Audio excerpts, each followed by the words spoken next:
What up, what up, what up, what up? It's your man Noah, man. We back for the SNT Podcast. Got some good fellas with me.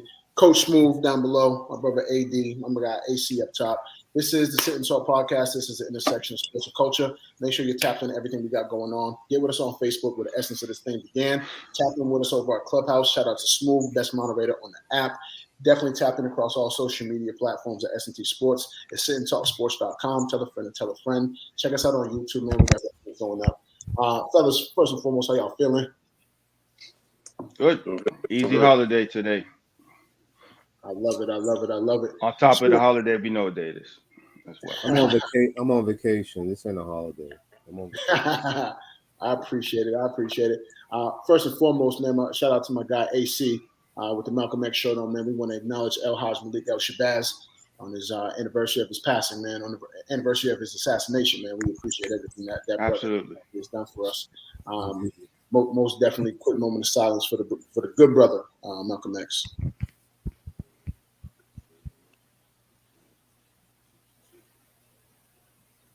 Certainly appreciate that, my brother. Certainly appreciate it. Big things going on in the world of sports. You guys know what we do here on this podcast. We dive right into the world of sports. We're going to talk a little NBA, talk a little NFL, talk a little politics that's involved with it. Very glad to have my brother Smooth with us. If you guys aren't familiar with what we have going on over on Clubhouse, definitely get over there. I've had conversations with current NBA players, past NBA players. Me and Knife Wonder go at it. Wonderful sports conversation on there. Tap in with the SNT room over on Clubhouse if you haven't already.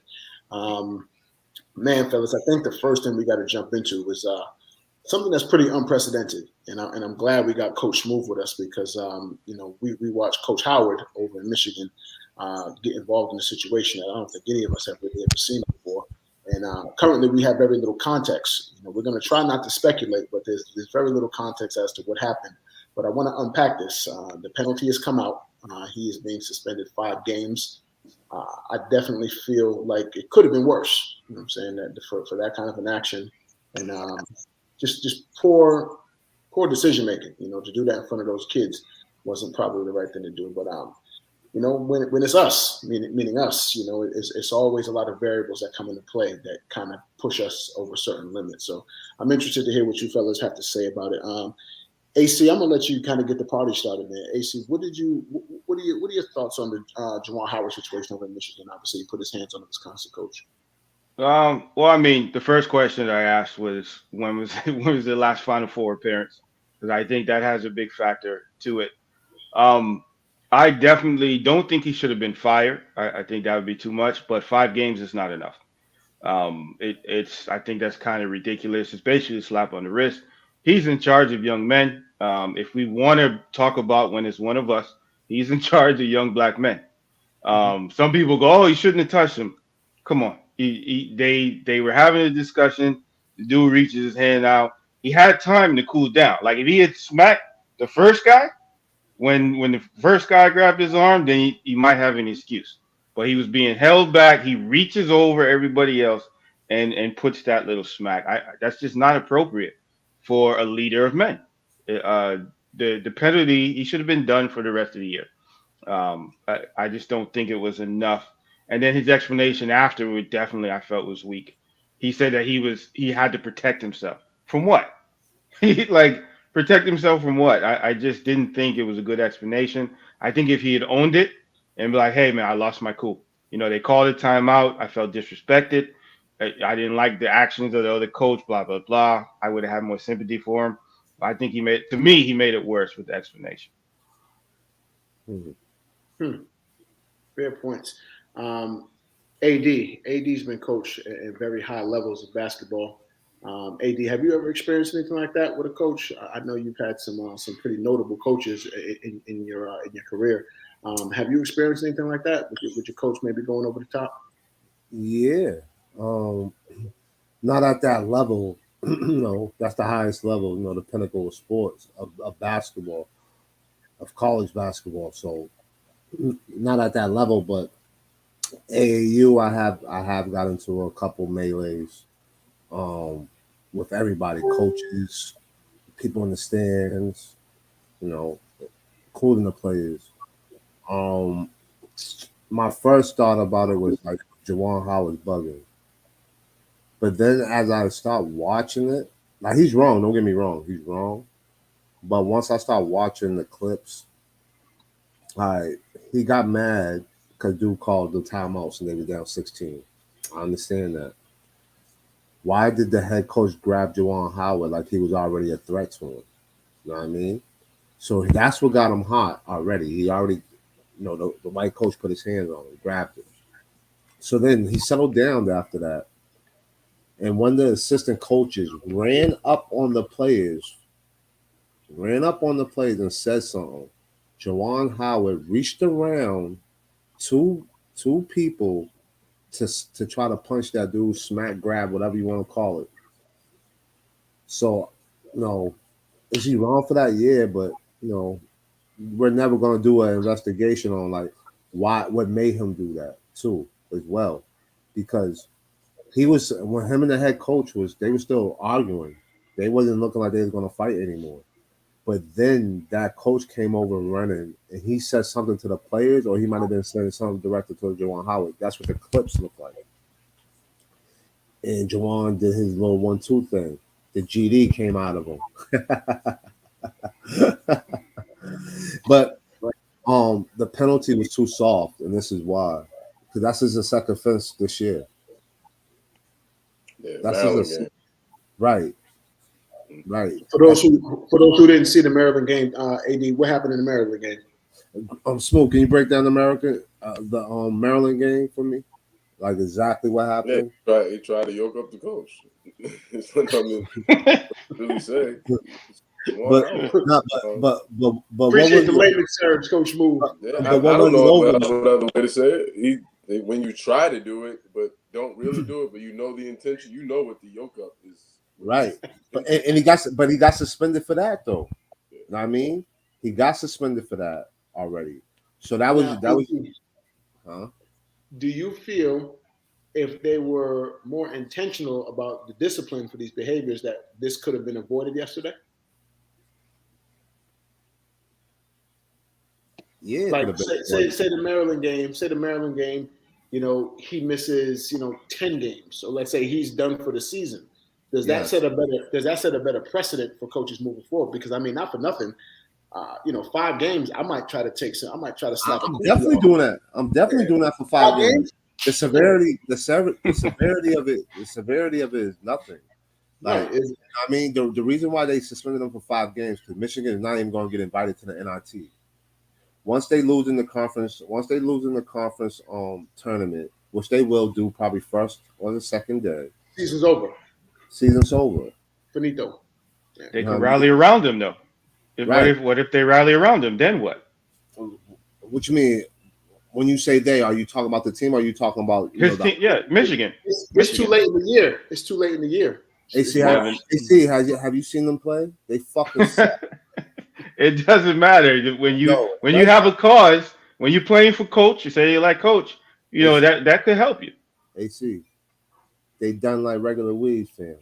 Yeah, they were supposed to be good, and what it was is that Juwan Howard, like you said, he didn't want to man up and say he didn't get the job done this year. He was preseason top 5 coming back from the national title game, and you're fucking 14-11. Yeah. I thought it should have been. I thought it should have been harder. Definitely. It definitely should have been harder. Now, at the end of the day, he's gonna do it again.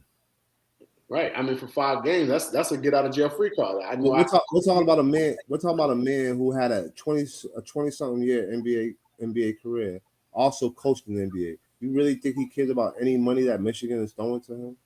Right. Seriously. Right.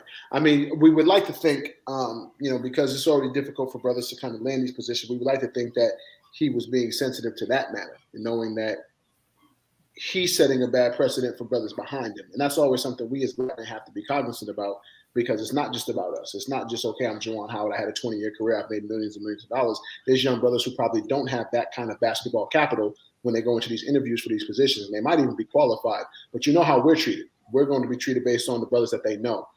We're not going to be given that fair shot to be kind of judged on our own, resume, so to say. I structured this way. I wanted to talk to AC first, obviously a basketball historian himself, AD, a player at just about every level, and I wanted to save Coach Smooth for last. Coach, I can imagine just knowing you and knowing, one, how you're passionate about your players, and two, how you're passionate about the game of basketball. I can imagine you've been in circumstances before that you may have wanted to put a hand on somebody. Kind of share with us, man, from the coach's perspective, the things that could maybe get you to that point, or, have you ever been to that point, and how did you maybe de-escalate? And, then you can kind of lean into the Juwan Howard specifically. Yeah, somebody actually I'll save that last question about what I would do or what's that thing that might get me to that point. Right. So for a second on Clubhouse earlier. The first thing is you're absolutely right, AD. 5 games, shit, man. Listen, if Juwan Howard is if they're a top 5 ranked team, we're talking 1 to 2 games maximum. Like they're slapping him on the wrist for this. He's not even gonna miss he wouldn't miss the conference tournament if they was. Oh no, yo, listen. That's definitely. They're still holding out hope. Hence why they managed the suspension so that he still gets, that chunk of time. So, I think I think for that reason, I think first of all, Juwan Howard, again, probably granted a suspension, right? But regardless of what was said, everything stops at a point where you have to ultimately assume you don't know what that man at that point is doing, whether you know him or not. And once he's walking by and he says anything, right? I remember that timeout. If you got anything directed to me, you can say that. You can say whatever response you have to me, whatever retort, rebuttal, whatever. Once you give me that, listen, the tone of a white man grabbing your elbow, if you've ever been in a school, a public school, like, come on, yo. The tone, the undertone of a white man grabbing your elbow, any man's elbow, boom, it's automatically, yo, why are you unhand me? It's the instant, instant thought, right? Now, do I get the prestige and the position he upholds as a coach, right? And having to be the example in front of players, and yeah, that could have got ugly. No players from Michigan got suspended. I was completely shocked at that. No, a guard got suspended 1 game today. One? That's Really? it. That's it. Only number 14. Yeah. He's not a guard, Noah. He's a big man. No, I can't. Somebody got suspended 1 game today. One of the players got suspended 1 game. Had to be number 14. So number 14 was letting his hands go, fam. Right. He was giving out pieces. Yeah, so I was like, so somebody told me when I asked that question, they said nobody had got suspended. But it just came across my screen. I vividly remember somebody throwing haymakers. Number 14. Yeah. So and that's completely Juwan Howard's fault. Completely Juwan Howard's fault. It is. You can't help but protect your coach. Like that's impossible. You completely got that. But I think if we want to analyze this from a tale of event to event to event, there's the significance in said events that are happening at that point. Yes, that man has a right to respond. So whatever, if you want to interpret it as a slick comment or whatever, what'd you say about that timeout? He didn't hit him though. Again. But at some point, somebody got physical with Juwan Howard. And whatever you say about it, that's got to be addressed first. I didn't see that. Maybe I need to look at it again. Yeah. But I didn't see the person who he hit is not the person who got physical with. No, AC. That's not who it was. Right. So AC, this how it went down, AC. The head coach in Juwan, grabbed Juwan. Restrained him. He restrained his arm. And Juwan didn't hit the head coach. No, the assistant ran over to the kid. Right here. One mic, fellas. Sorry, go ahead. The fellas, let Smooth is Smooth's floor right now. Well, so I'm gonna transit. I'm gonna swing it right to AD. I'm gonna swing the rock right to AD. I'm just gonna say this. Um, I do understand from the game context, he's pressing at that point, right? Down 14, 15, whatever it is, he's pressing at that point. And you can say what you want about the timeout. I don't love the timeout. I would say just let it play on, press. All the benches are cleared at that point, right? Like let's just play the game. But if you call a timeout, whatever. But if he has a right to be annoyed, he wants to be annoyed, he's got that room to do so. I just don't think we can't start addressing him getting all upset. He's got to be reprimanded there, but let's also address what happened way before that. I've gotten some things this season where I've took some L's this season, but I'm not going to let somebody put their starters in when they're up. Let's just say they're up 40, and his starters are in with about 6 minutes left in the fourth quarter, still rolling and still trapping and pressing. So I said, all right, I'm not going to do I'm not going to Juwan Howard, but I am going to send my little freshman guard and go boxing one with your star player, and she's going to give it a business. And she gave it a business to the point where she got so frustrated, she said, "Oh, I'm pulling my starters now because it's getting rough." Well, there's that. Just for information, 3 players in total that's suspended. Ooh, Michigan for okay. Terrence Williams, Diabate, and Wisconsin guard Neath. And Abate is the number 14 for Michigan. I mean, no Wisconsin. Yeah, and somebody on Wisconsin got one game too. I think Terrence Williams plays, if I'm not mistaken. But go ahead, AD. So my whole thing, right, that like none of us really hit on, right? Like part of your job as a coach, right, is that you don't put these kids in harm, danger. I mean, he did that, bro. Okay. You can say whatever. I'm gonna give y'all that. You can say whatever you want. Like at the end of the day, he took his personal feelings and said, "Forget the team. What my team's feeling." And you should never do that as a coach. 100%. I mean, never do that as a coach. He caused the chaotic scene. Juwan Howard caused that. If he was the coach, once that coach grabbed him, you know what he was supposed to do? Get all his players to the locker room. Don't even shake hands no more after that. Yeah, that's what he was supposed to do. I'm not crazy about the whole handshake thing anyway, but that's all. Exactly, Smooth. You don't a whole nother conversation. The handshake is there, right? And how you said, he's in charge of young men. He has got, and we've seen. I mean, we reminisce today. I can remember when John Calipari and Chaney had to be restrained, literally restrained during the. And he said, "I'm going to kill you. I'm going to send my kid."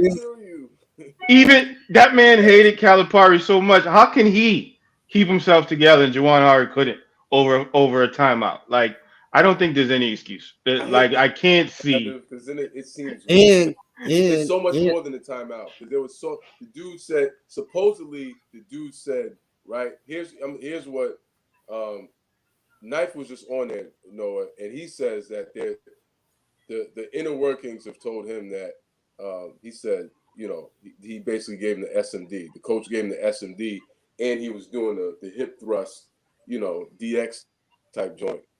And the middle-aged white guy? Right. Middle-aged white guy tells you this, So I always said, before I just jumped to Juwan Howard being completely wrong, if somebody, come on, AD, you already know what time it is. If anyone, no, we just had these conversations. So I can read the words on your face.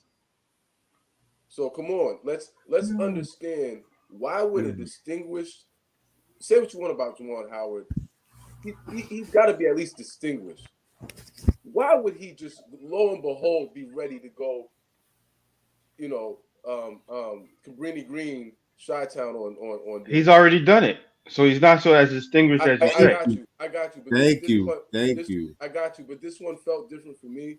I'm not excusing it, I want to acknowledge every detail that happened. That's all. All right. We certainly appreciate that, man. I mean, it was unfortunate on a lot of levels.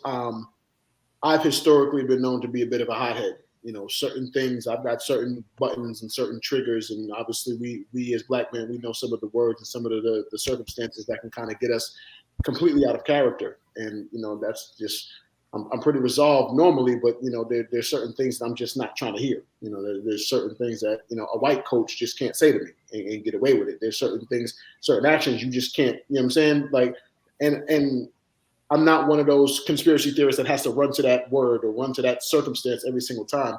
But I'm speaking, you know, encompassing the entire situation. I don't start issues, despite the fact that I may have a history of being a bit of a hothead. But don't put your hands on me. Don't put your hands on me. And chances are I won't put my hands on you. I'm a big fan of you know, reacting. I probably won't start no shit, but if you start it, I'm going to welcome it with open arms. And I think Wisconsin's head coach, you know, already kind of, you know, that's, you know, Smooth said it best. You don't do that to a man. Less the color, less what race we are. You don't do this to me like I'm a child. You don't restrain the elbow grab. And AC, when you get a chance, you can take a peek at it. Once you put your hand, I was always taught you don't disrespect people because you then don't get to tell them how to respond. And for me, if you put your hands on me, that's open season. Once you put your hands on me and I didn't invite you to, or you feel like you have the right to kind of restrain and put your hands on me, you open up the door for whatever I want to do in retaliation. So, I mean, I'm not absolving Juwan Howard from responsibility. I'm a big fan of accountability, mainly in the sense that he's a leader. And those young men on that team were forced to ride. You know what I'm saying? Most of those kids are inner city kids. They know what that means. You start one of us, you're going to get everything. So now these players are suspended. Right. These players are suspended based on the leadership. And there's certain things that you have to put before yourself. And I think as a coach with leading these young brothers and leading these young players and these young men, I think that was, and I think Smooth said it best, none of us like to, but sometimes you have to take that out. And for those who didn't understand what Smooth was saying, he didn't mean that they necessarily just lost the game. He meant that he had to take a personal L and maybe an L as a coach for the greater good.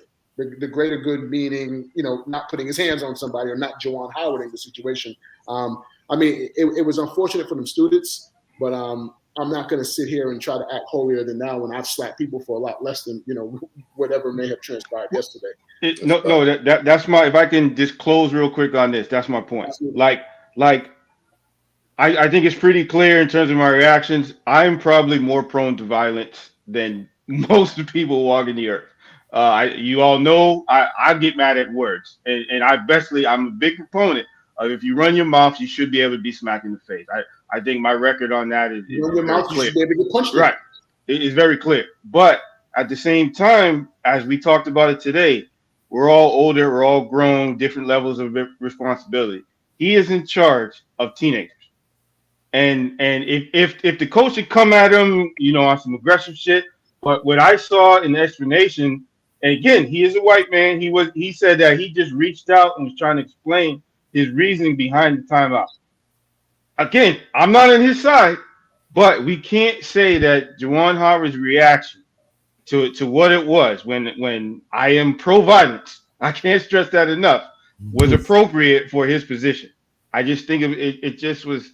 I want to be on it. It's one of those things where I want to be on his side, but when you take everything in, you're like, you know what I mean? One thing about SNT Podcast, man, we're going to keep it real. We're definitely going to keep it real. And I'll kind of leave this topic with this. Had one of those players exhibited this lack of strength before getting to Michigan, they could have blown their ticket to Michigan. Right. You lose your cool, and you put your hand on somebody and catch an assault battery charge while you're being recruited or while you're in that process. It's the craziest line, yo. It's the finest of lines. Right. And never mind injecting what we think he might have said, right? Let's say it was that. Regardless, there's not being physically touched in any space that, you know, again, you have the right to let nobody impede your progress. But then you're also responsible for an entire university's program of kids. So, there's a way he's got to police that. But I also, like I said, I just want to stand on Juwan. Like, there's a reason for everything. Right. Yeah, let me end it on this too. At the end of the day, like I was talking, my position on it was talking as a grown man.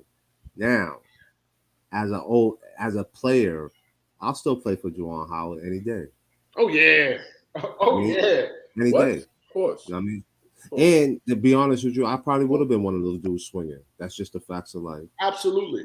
You know what I mean? Absolutely. You know how we are, AD. Once it's go, we gotta go. Yeah, like once the light is green, we gotta go. Absolutely, man. I mean, it would be nice, kind of what AC said, if an event like this can kind of galvanize them. Likely not for this season because their record is pretty bad. Noah, before you go into the next thing, right? Because I remember you asked me like, had this ever happened to me, right? Yeah. The year before I signed the Maryland Eastern Shore, right? They got into a brawl with our rival Dell State, right? It was on State? Yeah, it was on the and I signed because of that. I'm dead ass. I that's one of the reasons I signed over. I'm like, this shit's mad hood. My coach put me on the phone with Magic Johnson. Like, shit, I'm good. I'm about to sign. Right. You know what I mean? And I mean, those are absolutely some of the intangibles when we talk about dogs or we talking about certain players and certain attitudes. But the reason why I brought that up because it all started from the coaching. Like the coaches had got into it. It was a blowout. The Maryland Eastern, it wasn't my coach at the time, but the Maryland Eastern Shore coach didn't like that. They was pressing and they was up 20. You know what I mean? So they had got into it, and then the teams got into it. Punches started getting thrown. Now it's a rival game. Now people are coming out from the bleachers, and like at Maryland Eastern Shore, there's like a little a pond, They show people getting thrown in the pond. I mean, not for nothing, AD. As that sounds like a good time, but I'd like to throw somebody into a pond. That's something I haven't checked off my list just yet. Fellas, I want to move on, and we're gonna keep it college basketball. This wasn't on our agenda, but I said it a few moments ago. We here. This is essentially the last week of February. We know what college basketball means in the month of March. I want to get some predictions, man, and I know we have some pretty sharp college basketball heads in here, man. I want to get some predictions on top 4 seeds. Give me your 4-1 seeds for this tournament, and kind of briefly why. If we keep the whys to under a minute. I don't want to get too lost in this because it definitely wasn't on the schedule, but we're here. So let's get some predictions in. AD, let me get your 4-1 seeds for the tournament. Gonzaga. Easily. Gonzaga's going to finish up as the overall number 1 in the country. Yep. AP has them number 1 unanimously right now. Yep. I got Auburn. I got Arizona. And I got my Dukies going to sneak in as the number 1 after we win the ACC tournament.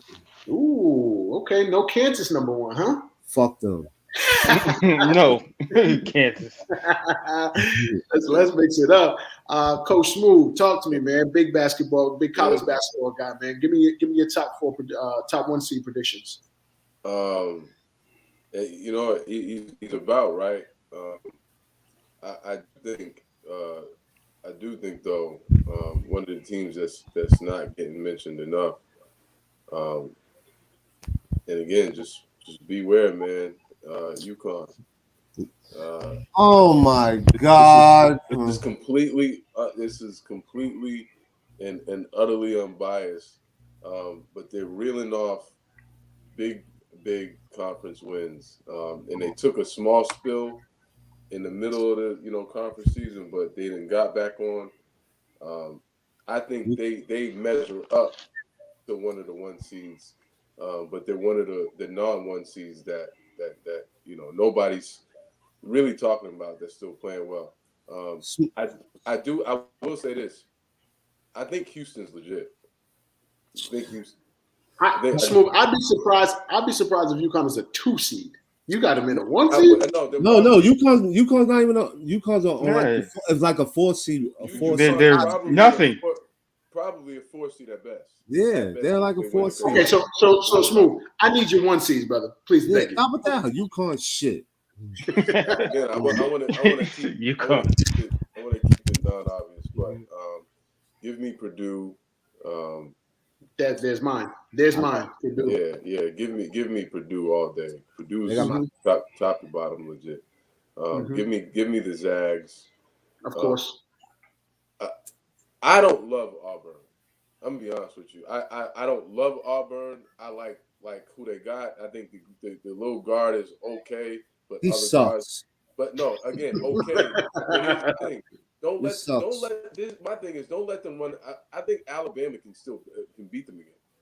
Yeah, Alabama can beat them. So but hold on, AD. Let him get his 4 off. We got to move through this one quickly. I think they're legit, and I'll go with. I'll say what you want about them, Aaron. Oh my God! Here we go. Funny how he's got a bunch of no-name kids, except one McDonald's kid. Calipari. I'm gonna go with Calipari. I'm gonna comment on Kentucky. Yeah, I know you are. You should. Good basketball team this year. Okay. AC, give me your 4-1 seeds, please, and thank you. It's going to be Kentucky, Duke. Yeah, way to go. It's going to be Kentucky, Duke, Gonzaga, and probably Arizona. And the reason, and he just touched on it, was I think the 2 blue bloods are going to get the number 1 seed just based on who they are in Kentucky and Duke. I also think Duke is going to win ACC tournament. I think Kentucky. Yeah, I do. And I think Kentucky can win, not because of their coach, of course, but I think that their players this year aren't the selfish non-basketball playing guys that Calipari usually gets. Gonzaga is going to win based on talent and their coaching. Auburn, you mentioned Auburn. I honestly cannot comment on Auburn. I purposely have watched a couple games now. Smith and those guys. Yeah. I can't tell if he's nice or not. What? I literally cannot tell. I can't tell if he's nice. Like you watch him play and you go, yo, I think he's like, you watch one play or you watch one game and you go, yo, this motherfucker's nice. And then you watch another game and you go, he's not. Where is he? You want to know what it reminds me of, Aaron? I'm gonna be so honest with you. He reminds me of if Michael Porter Jr. had actually gotten to play in college. A 6'10" somewhat, yeah. A 6'10" 3-point shooting happy kid that again and can somebody said he was elite. Somebody was arguing with you about that. Was he elite or not? AD. Oh, he can shoot. He's an elite shooter. Who's this? Jabari Smith. Yeah. Oh, I told you, Jabari Smith is a top 3 shooter. He's an elite. He can do that. Yeah, it was you and I were having that talk. And all the other intangibles of his game, I'm still like you. Like, is he really? Yeah, exactly. You watch him play. He's missing. He's missing something. I don't know. Yeah, you know what it is? He's too goddamn fucking selfless. Sometimes you got to be a little. I mean, ain't never. No, bro, he don't shoot enough though. He don't shoot enough. I made the comparison of Rashard Lewis to him, and to me, he plays kind of like a Rashard Lewis. You see the talent there, but there's not that like, yo, I'm about to kill you right now. I don't see that from him. But AC, I see more of that in Michael Porter. But AC, just think about. I like Michael Porter better than him. AC, think about what you just said. Rashard Lewis came straight out of high school, bro. That's how good. That's how good he's gonna. Like that's how good his potential is. You know what I mean? Interesting. Fellas, I snuck this in. I know we could get real deep in our college basketball bags. I'm going Zags. I'm going Arizona. I'm going Purdue, and I'm not really sure on that fourth one, man. I think Auburn's going to get the look maybe, but I don't believe that they should be there. They won't win the tourney. Auburn is not going to win that tourney. They got one of the toughest tournaments. I agree. Arizona. In the same inconsistencies that y'all have touched on is kind of why I don't feel that. But I know the AP's big on them. I know that they're probably going to get some looks, but I think Duke definitely wins the ACC, so I think Duke sneaks in there and gets that last one. But I think it's going to be very interesting. I think there's a good amount of parity outside of Gonzaga, of course. The last 7 years, definitely. Right. We're going to keep it basketball, but we definitely going to, spin off out of college and get into the pros. We just wrapped up the 76th NBA All-Star Weekend. It was. I don't really know. There were high points and low points for me. Tell me about it. One of the worst dunk contests ever. Yes. Just kind of just baffled whatever the hell that was. Obi Toppin gets the win. I don't know what to make of that. The 3-point contest, I know AC had some choice words about Karl Anthony Towns going in there. I mean, he shot the lights out, not for nothing. He shot the fucking lights out and won the contest. But AC was wrong, bro. AC has some choice words about that situation. But I mean, he put the ball in the hoop, and that's how you win. That's how you win that. Yeah, he that did. contest. But I don't know how I feel about it, man. I really don't know. This was a real weird All-Star game. There's a lot to unpack here. Obviously, the 75 top being recognized was dope, man. That was just really dope. Seeing those dudes get called out and acknowledged, and really just giving their flowers, man. I mean, not for nothing. We're kind of at that time, man. We're kind of at that time where we're going to start losing some of those brothers. Some of those brothers won't be able to what that looks like in another 25 years. A good percentage of that arena, good percentage of those recognized won't be there. So it was nice, man. There's some really dope pictures, man. Probably something I even might want to print and put in the office. But there's one in particular that stood out. In the background, it's Melo, it's Steph, it's Bron, it's Wade, and they're kind of huddled up. And right in front of them, in a closer look, is Dr. J, it's Mike, it's Magic. So it was literally like two eras huddled up in the same room, right next to each other. And it wasn't intentional. Like they didn't know anyone was taking the picture. But it was just beautiful how it came together, man. Just a lot of legends in the picture. I want to kind of just give an open floor right now and kind of discuss some of the things that we liked about the 76th All-Star game, some of the things that we didn't like. Obviously, I touched on the 3-point contest and the dunk contest, but let's really kind of unpack it. The highs and lows, and if we believe that this format is sustainable. LeBron is 5-0 in this kind of new age format that the All-Star game is doing, where you kind of pick players from all over the place. I mean, personally, I'm not really nostalgic about much, but man, I would love to get the traditional All-Star game back, where they wear their jerseys and they represent their conferences. And I think that can maybe ignite that competitive spark, because at this point, it's just a novelty game, right? Yeah. No one cares anymore. They just kind of go out there. I mean, you got Steph taking 33s, just running it up. There's no one cares. There's not a lot of pride there to win that game anymore. I remember Kobe. Shorts up to his crotch, hands on his legs, really taking pride. 2007. You already know. And it wasn't that long ago, Smooth. We was adults in 2007.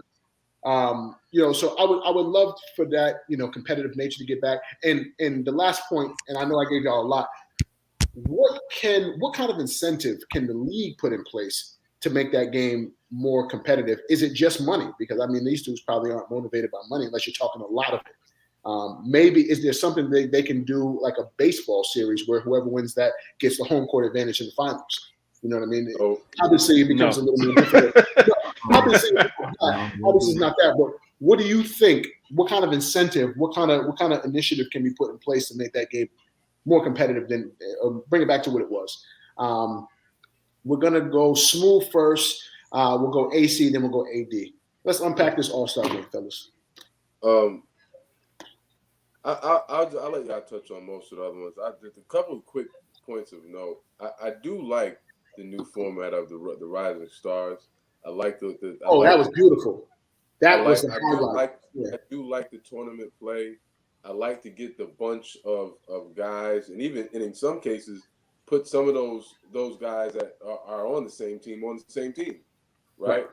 And let them go at it kind of that way. So I don't hate that. That was fun, and having the legends coach them.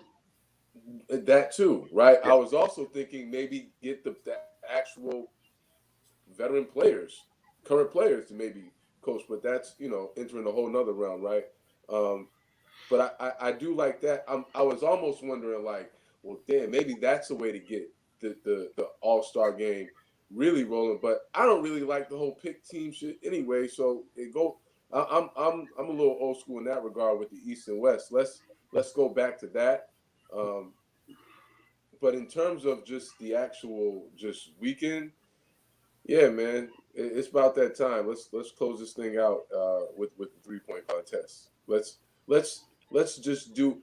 Yo, there's only so many dunks you can do, and unless you invite these YouTuber guys on there and incorporate them somehow, you ain't gonna see it. There ain't enough money that they Nothing new under the sun. Ain't enough. So you fooling yourself unless there is some super athletic kid coming out of college, and then occasionally you'll get a one-off year here or there. Ain't nobody coming with nothing crazy that we ain't seen before no time soon, I don't think. Right. And unless you do like I said, until some kid goes ahead and puts it between his leg twice, I don't know. Right. I'll let y'all touch on the rest. AC did AD. I know AC's got a mouthful. I mean, there's not too much to say. It was fucking disgusting. I turned the channel.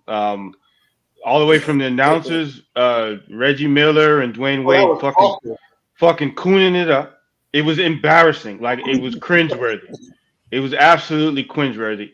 I mean, the Rising Stars and the skills competition, that was kind of cool to see to see the Greek brothers out there. The pride that their family must feel, the pride that they must feel. Those three guys competing. Charles Barkley tried to downplay it, saying that one of the brothers has a job simply because of Giannis. So the fuck what? I just thought it was cool to see all them. As far as the 3-point contest and the slam dunk contest, the slam dunk contest was an embarrassment. The NBA should be ashamed of themselves. I do in part blame LeBron for what you saw in the slam dunk contest, because he was the first sort of superstar to thumb his nose at it. And LeBron has started quite a few things, but the dunk contest used to be Jordan, Neek, even Kobe. I think I remember Isaiah Ryder as a rookie saying, like, yo, if I get in the contest, I'm taking it. Like, that's what the NBA, that's what the dunk contest used to be. Now you got a bunch of, I'm not going to say that. Now you got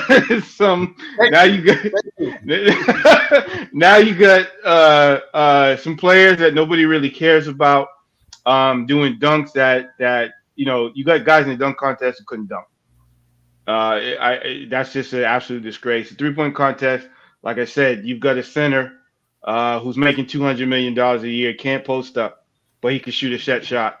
I think he represents a lot of what's wrong with the NBA. The softness in it, the no pride about their craft, and then you take that into the All-Star game where you have guys, and again, I'm not a Kobe fan, but you have a trophy named after a person who, at the very least, say what you want to say about Kobe, whatever. At the very least, he put out the appearance that he gave a fuck. He cared, even though I don't think he did it the right way. Kobe at least cared about trying to win a basketball game. The way that he did it, I may not have agreed about with. About that game. Right, about that game, but there's also a game, I can't remember the year. I can't remember the year, but there was a year where the East was down 20 points, and they had taken Jordan out.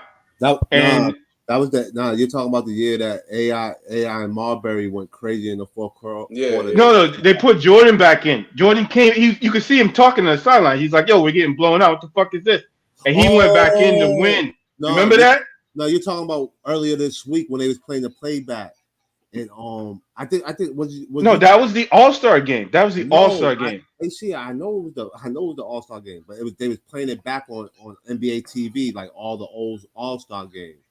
And they was down 20 in the second quarter, and that's the year Glenn Rice hit 6 threes in the third quarter. It could have been. Yeah. I just remember watching Jordan talking and being like, yo, I'm going back in the fucking game. What is this?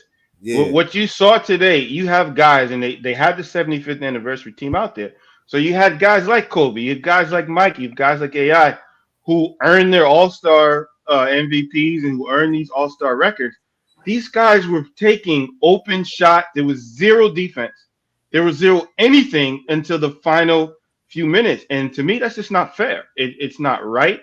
It's not entertaining basketball. Like, if you're going to put someone like Trae Young and say this is for the fans, and vote guys like him in, then give us something to look at. Like, it was absolutely, completely terrible. Like I said, from the announcers, from the three-point contest, from the dunk contest, there wasn't. How can that be your showcase of talent for the league? And the NBA, I disagree with Smooth about put the three-point contest in. No, that's not the signature moment. All you have to do is put people who we want to see. If the top players were in the dunk contest like we used to, it would change. So if it's Zach LaVine, if Gordon, if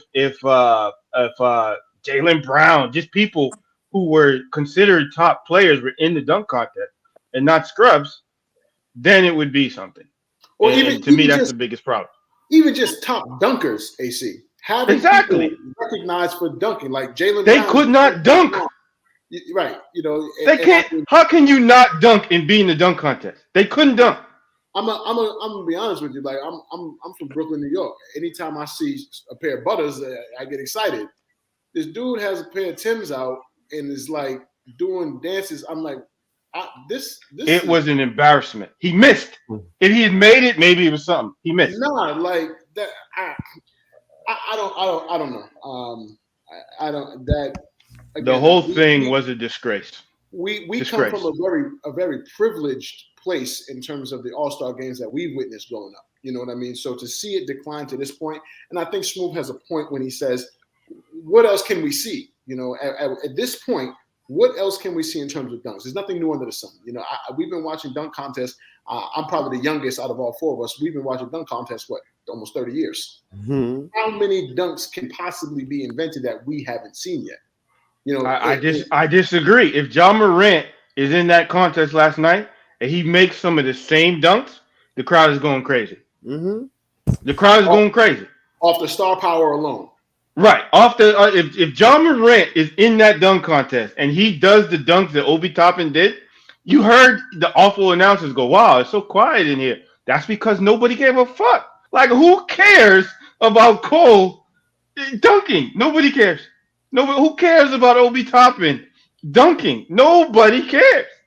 If Ja Morant is in that contest, if Ja Morant's in that contest, if Jaylen Brown,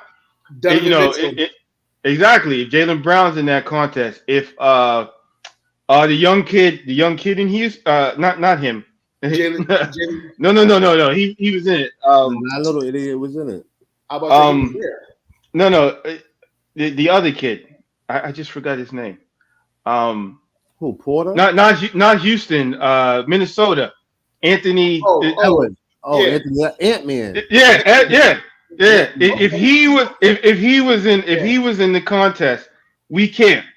Yeah. It's not about that we've seen the dunks. It's we don't give a fuck who Obi Toppin is. That's all. Make have the real stars. Like I said, wasn't even start. Right. LeBron did this when LeBron thumbed his nose at the dunk contest. You know, the NBA is a bunch of AAU, girly men. They copied him, and this is what you get. This is the result of that. AC, I'm gonna tip my hat to you because I mean, just the sound of that. Ant Edwards, Donovan Mitchell, Ja Morant dunk contest. Oh, I'm not changing the channel. I don't give a fuck if I've seen all these dunks before. I know the energy, and I guess just the reputation alone. Like we might see some shit we never seen before with those guys. With these guys, there was no chance. Think about what the dunk contest used to be. So Kobe Bryant, because he won the dunk contest, I don't think it was fair, but he started the All-Star game next year when he didn't even start on the Lakers. He was a bench player. And because of winning, remember D. Brown. Eddie Jones. D. Brown was a backup guard on the Celtics. His dunks were so nice. D. Brown became famous off the back of the dunk contest. Right. And that's what we're losing. You put good players in there, it will become the signature event of All-Star Weekend again. Now, what do you think? What kind of? Because I'm always a solution-based person. What kind of incentive can we give these players? Like, does the league? I mean, $1 million is a lot of money to the league. Does the league say, "Well, you get $1 million"? Or like, what can the league do to incentivize these dudes to go ahead and do it? Because, nothing. Nothing. It's a cultural thing. It's like I said, and I use this term. I don't care about it. What you see in the NBA right now is a very girlish type attitude to where, it's about me. It's I don't care. Oh, I'm going to be a diva. I'm going to wear fur coat. I'm going to wear high heels and ripped jeans and shit like that. These guys don't care. So there's no incentive when you have a player who is making 25 million and he's averaging 10 points a game. There's no incentive to do it. The incentive used to be, again, Michael Jordan was one of the most famous people on the planet, and he cared. It's just about pride. It is simply about pride, and they don't have pride. The fact that Karl Anthony Towns will shoot a three, but he won't work on posting up, tells you all you need to know. The fact that he doesn't care that he's 31 and 23. The fact that Jaylen Brown's team wasn't even playoffs, but he's crying about not being in the All-Star game. I think priorities are really changed, and we've removed the stigma of winning. Like, they don't care. Larry Bird was in the 3-point contest when he was a 3-time MVP. And you mean to tell me that we can't get a Ja Morant in the dunk contest? We can't get better shoot, like we can't. Steph Curry is not gonna be in the 3-point contest. It's unseemly. It's unseemly, their attitude. They don't care. Mm-hmm. And putting it that way, AC, as a fan and a longtime fan and a lifetime fan of the NBA, I feel slighted now. Absolutely. Slighted. As a fan of that league and a fan of those guys, when you put it that way, and it makes what you're saying makes a lot of sense. It makes a lot of sense. I do feel slighted. You know what I mean? I know for a fact that, growing up, we were going to get the best dunkers available. We were going to get the best 3-point shooters available. Very, very, very valid set of eyes on that, AC. Certainly appreciate that. AD, talk to me about the All-Star game. What did you like? What didn't you like? What could be changed? The skills challenge is dope. I actually like that. I think that's dope. The celebrity game is cheeks. That shit is chips. I'm piggyback off what AC said. Until you bring back the stars, until the leaders, the faces of the league, get back into competing into these activities, we're gonna still be unsatisfied as fans. Like you said, like if you have Ja Morant, no, I won't even say Donovan Mitchell because he's coming off an injury, he's getting older, and plus he got a slam dunk title already. Who's the other person you named, AC? Anthony Edwards. Anthony Edwards. Yeah. Right. If you just have those injury too. Right. But he played in the All-Star game. Right, but if you just have those two right there alone, you put them two, you put my man from the Hornets, the lefty, Miles Bridges. Yeah. I'm more like, people who are putting in more work in the NBA, people who are averaging 20, 15, like, you know what I mean? Like you said, like, I know Obi Toppin because he killed in college, and I'm a basketball guru, but the average fan don't know who Obi Toppin is. He sucks. Right. You know what I mean? It's nothing against him. Like, I mean, as a whole, like, as an NBA player, even though he's playing better this year, he still sucks. Right. You know what I mean? So until we get that star power back into those activities, we're still gonna be an unsatisfied fan. You know what I mean? Mm-hmm. Like, I don't think we're gonna see Steph Curry get back in the 3-point contest because he won it already a few times. You know what I mean? And AD, let me just interject real quick before I lose a thought. I think, and this might play along the lines of AC's kind of girly narrative, but I think there's a lot to lose and nothing to gain. If LeBron does that dunk contest and by chance he doesn't win, even if he's got the best dunks, if LeBron, whether he wins or he loses, he's screwed. Because if he goes and wins a dunk contest but doesn't win a championship, oh, you're so focused on winning dunk contests that you lost in the conference championship. Okay. Or if you do, if you lose it, oh, you hold on, AC, hold on. But that's the thing that MJ went through. Devil's advocate. Right. That's what MJ went through. You so worried about winning dunk contests is going against Dominique. You know what I mean? Michael Jordan lost to Dominique in the dunk contest. Mm-hmm. You know what I mean? Not the one that Michael won. I'm talking about he really did beat him. Like Mike's like rookie year, he beat him in the dunk contest. You know what I mean? Right. You're gonna lose, but that's the competitive nature. Mike, and then the very next year, Mike won it, and then the very next year, Mike repeated.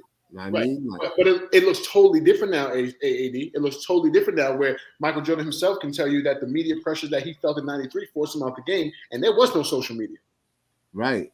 When you're LeBron James and you do something that the world doesn't agree with, you are crucified globally. Right. You can't pick your phone up. Your kids can't watch TV because any shortfall you have is magnified times a million.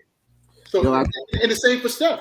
Steph just broke the record. If Steph would have went out there this year and lost the fucking cat, his kids can't watch TV. He can't pick up his phone. He can't do none of this shit. And that speaks to my point. Cowardice. You take that and you face it head on when you sit there and you say, "Oh, I might lose." What are you talking about? That is so weak on the. If that's let's say that's the case. That is so weak on the hands of the players. Back up, AC. You're cutting your whole head off. Appreciate it. Just incredibly, it's cowardice. Oh, I might lose. Jordan, Dominique lost to a dude who's 5'7", and he still went out and competed. Granted, AC, but all I'm saying, and again, I'm not disagreeing with you. I'm just playing devil's advocate here. It looks totally different. With Michael Jordan, who's widely recognized as a top 1 or 2 player ever, when he can tell you the pressures of the media, he succumbed.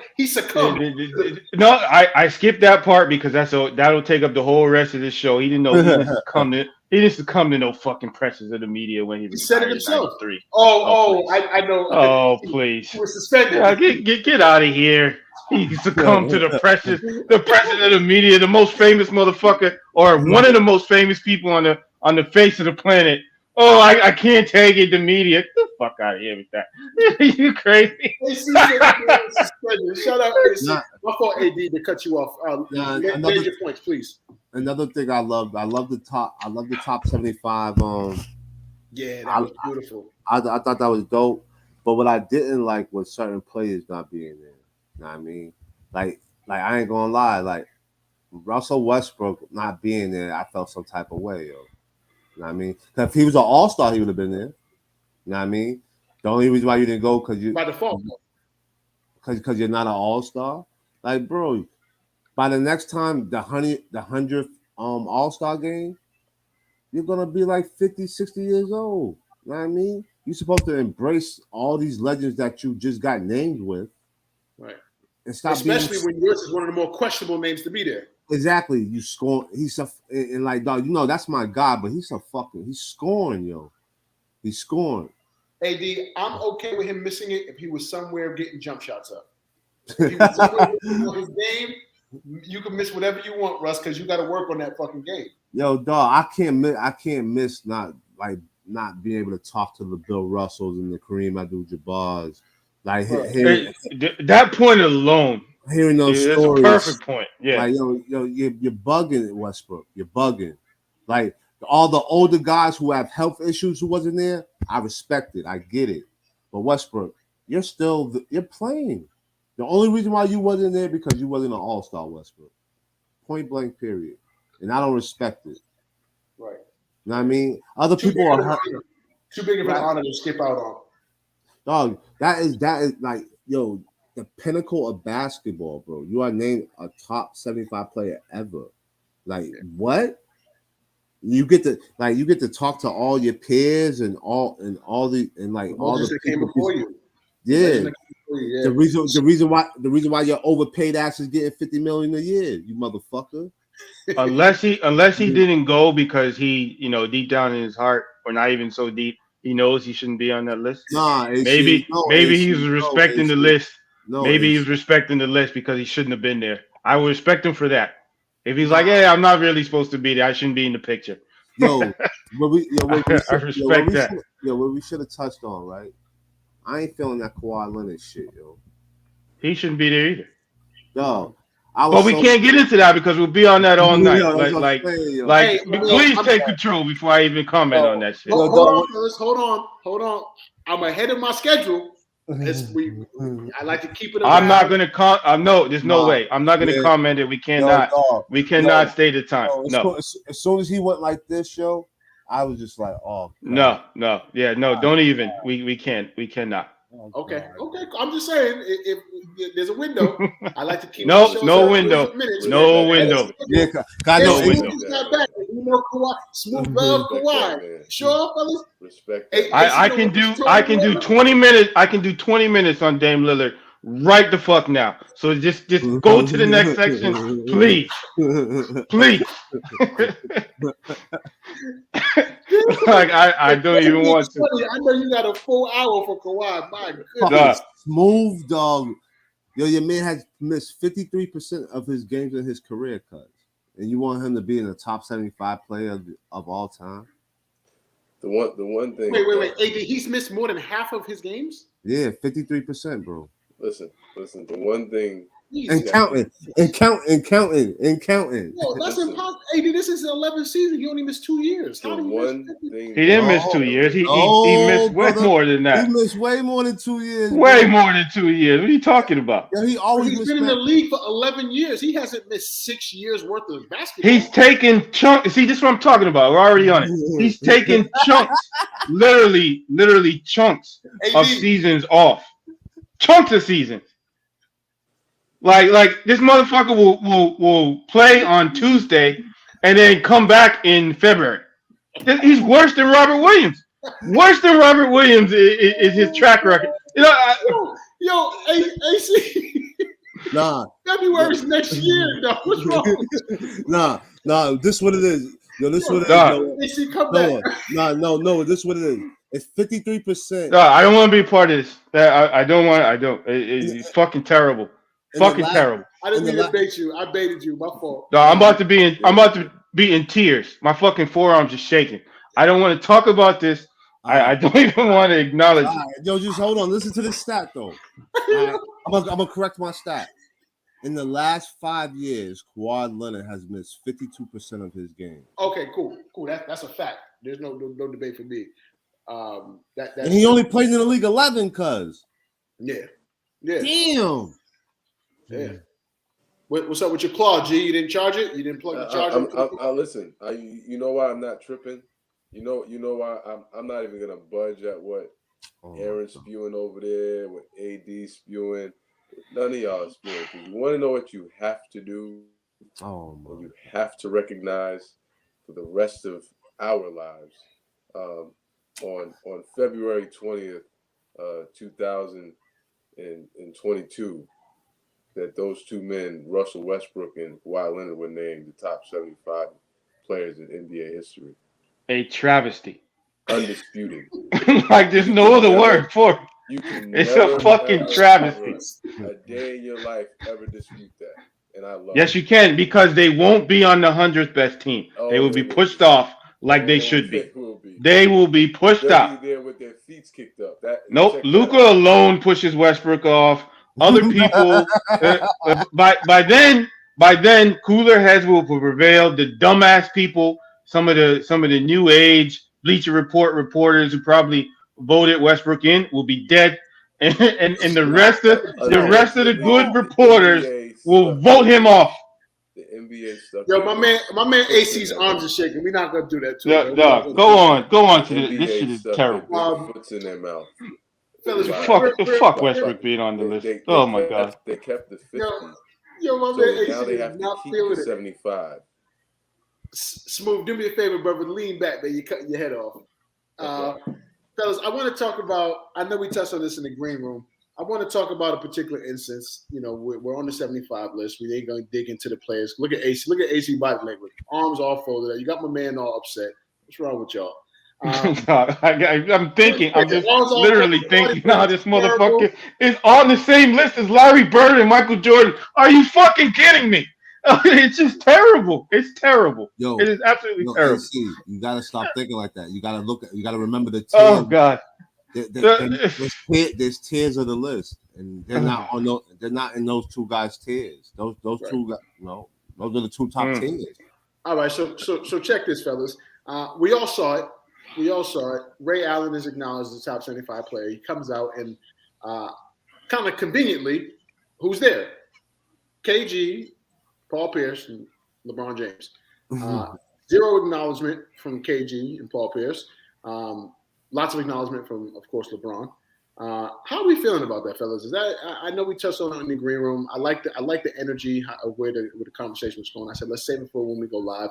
Fellas, talk to me about AC hot right now, so I'm going to get him started. No, I'll say it. I'm for it. Hold the fucking grudge forever. He's a traitor. If you don't like me as a man, I don't like you. Keep with it. We don't have to kiss and make up. We ain't fucking. What the fuck? I don't like you.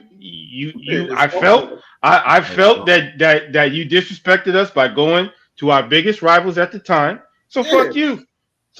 I don't need to make up. We don't need to make up. So I agree with Allen for skipping him. I agree with KG for reacting the way that he did. I think it's funny that the NBA made them take a picture together. I think they took that picture afterward because they said, "Yo, we can't have this. This is a celebration of the 75 best players. So take the fucking picture," and which they did. But I really like the fact that, like I mentioned earlier about this new generation of this freaking, circle jerk that's going on in the NBA. Fuck you. I don't like you. I don't have to pretend that I like you and keep it like that. Ray Allen went to their rival. I think if Ray Allen went to somebody else, Ray Allen goes to Golden State or whoever at the time, they wouldn't have had the beef that they had. And I respect the hell out of KG for saying, fuck that dude. What's wrong with that? We need more of that. We really do. That's all I got to say about it. I appreciate that, AC. Thank you for sharing as always. Shmoop, how we feel about it, man? Should they grow up and be grown men, or should they ride with this shit? Double down, AC. Absolutely double down. If there was discussion amongst them that there was a certain plan in place, right? And of course, there was a plan in place. Again, listen. If he has a gripe, KG's got a gripe. Again, I don't know if it's complete sure bitterness. I don't know that. I don't. Oh my God! I'm just gonna say I don't believe that. Maybe it is. Right? I'm just gonna say I'm not gonna believe that. And stand on it. Like keep the Lakers. Keep the hatred alive. Because if somebody had went to the Lakers during that time while Ray Allen and all of them was still there, had Perk just up and said, okay, instead of going to OKC, I'm going to be a Laker. I don't know. Things might have been a little different. So let's. Hey, fellas, real quick, we got a late visitor, man. We got a surprise visitor. Man. Let's get him in here. Let's get him in here real quick. Yes, sir. Always.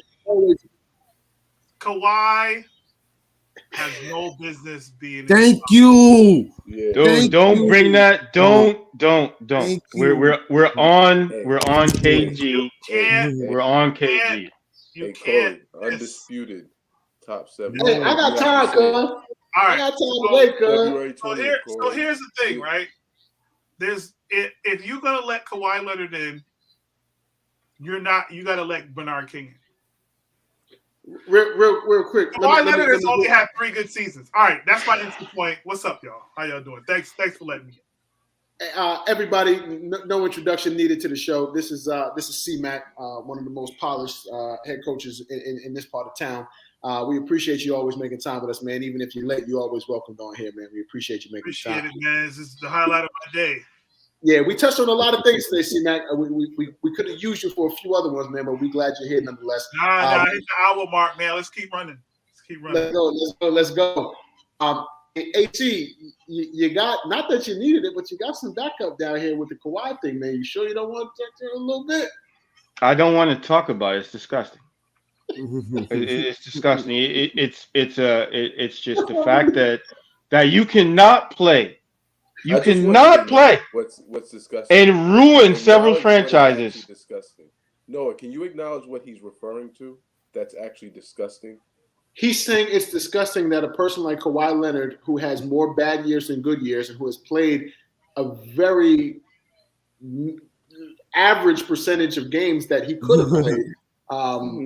There's some issues with that. There's some issues with that. And issues with him being what though? There's some issues with him as what? There's issues with him. Can't change. There's issues with him having. What we're talking about, fellas. There's issues with him having. He's an 11-year. He'll be out of that top 100. Oh, he'll be out of there. Again, the NBA stuck their big fat foots in their mouth by saying, "Well, we got to keep the original 50, so we're just going to add on to this list." Oh, I'll bet whatever kind of money you want that they're going to keep the same 75 and just tack on 25 more. Exactly I disagree. I completely disagree. The original, the top 50 is way different. Make that bet, we can do it. I'll do it right now. I'll do it right now and keep it. There's no way that there aren't in the next 25 years when you have guys like John Morant and other people who aren't going to push a bum like Westbrook or Carmelo Anthony out. Hold on. Yo, see, we're going back too far. Yo, let's talk about my guy KG again, man, because I got a touchdown. Good. Yeah, let's talk about that. And he loved KG, so I'm go ahead, man.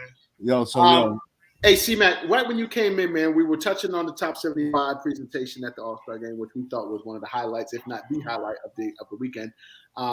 We obviously had some gripes about the rest of the stuff and the rest of the events, but we're on right now.